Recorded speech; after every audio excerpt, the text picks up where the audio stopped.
Bonjour à toutes, bonjour à tous, je m'appelle Charles Merlène, je suis avocat au barreau de Lille. Dans cette vidéo, je voudrais vous parler de la place de la victime dans le procès devant un tribunal correctionnel. Le tribunal correctionnel est le tribunal compétent pour juger des délits. Les délits regroupent un ensemble d'infractions qui peuvent être punies jusqu'à 10 ans d'emprisonnement. Il peut s'agir d'atteintes aux biens, comme le vol, la destruction, d'atteintes physiques, comme une agression, d'atteintes sexuelles, ou encore de délits financiers ou de délits de presse. Une personne qui aurait été victime d'un de ces délits peut, si l'auteur de ce délit est renvoyé devant le tribunal correctionnel, se constituer partie civile.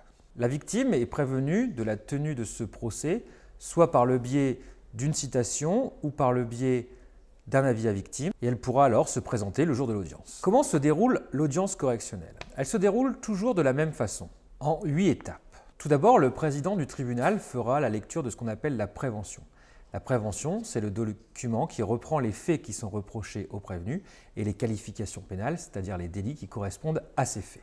Ensuite, le président du tribunal et ses assesseurs, les deux juges qui l'aident, procéderont à l'interrogatoire de la personne poursuivie. Dans une troisième étape, les avocats, que ce soit l'avocat du prévenu, l'avocat de la partie civile et encore le procureur de la République, pourront poser des questions à leur tour au prévenu. Dans une quatrième étape, s'il y a une partie civile, une victime, celle-ci sera entendue par le président et à leur tour, les avocats et le procureur de la République pourront lui poser des questions. Lors d'une cinquième étape, il sera procédé à l'éventuelle audition des témoins.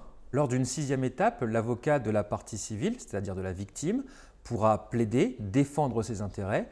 Je reviendrai plus en détail sur cette partie du procès. Ensuite, lors d'une septième et avant-dernière étape, le procureur de la République va requérir, c'est-à-dire qu'il va solliciter du tribunal que soit condamnée la personne ou relaxée, et il sollicitera également l'application d'une peine bien précise. Enfin, lors d'une huitième étape, l'avocat du prévenu plaidera à son tour le dossier et défendra son client.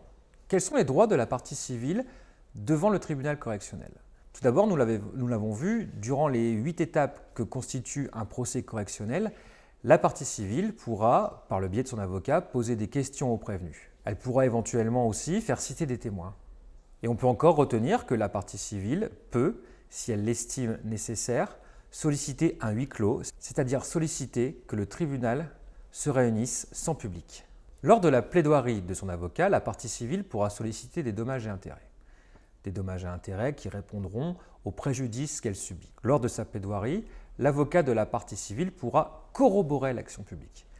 Il faut savoir que l'action publique, celle qui appartient au procureur de la République, a pour objectif que soit appliquée la loi pénale. L'avocat de la partie civile n'est donc pas là, lui, pour demander une peine, contrairement au procureur de la République.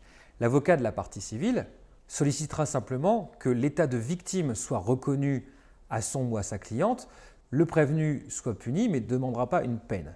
Il peut par contre demander des peines complémentaires qui intéressent directement la partie civile, par exemple comme une interdiction de rentrer en contact, une interdiction de paraître dans certains lieux ou d'une obligation de verser des dommages et intérêts. La victime doit-elle nécessairement être défendue par un avocat devant un tribunal correctionnel? Il faut savoir que l'avocat n'est pas obligatoire pour une victime, une partie civile, devant le tribunal correctionnel. Cependant, il est vivement conseillé de se faire représenter par un avocat. Tout d'abord, il faut bien se dire que la justice suit un cérémonial particulier dans des lieux particuliers que sont les tribunaux, et cela peut se révéler impressionnant pour une personne qui n'a pas l'habitude de s'y rendre. Ensuite, l'avocat saura également vous conseiller pour obtenir le maximum de dommages et intérêts et faire des demandes qui sont adaptées à votre situation, à vos préjudices. Ensuite, l'avocat pourra également étudier la procédure, savoir quels sont les éléments qui pèsent contre le prévenu et pourra les mettre en exergue le jour de l'audience. Enfin, votre avocat pourra également vous assister pour toutes les démarches qui suivront la procédure devant le tribunal correctionnel. Il pourra ainsi avec vous voir s'il est opportun ou non de faire appel. Il pourra également vous aider pour saisir le service d'aide au recouvrement des victimes ou la commission d'indemnisation des victimes. Voilà, j'espère que cette vidéo vous a intéressé. N'hésitez pas à la partager, à la liker ou à poser vos questions en commentaire.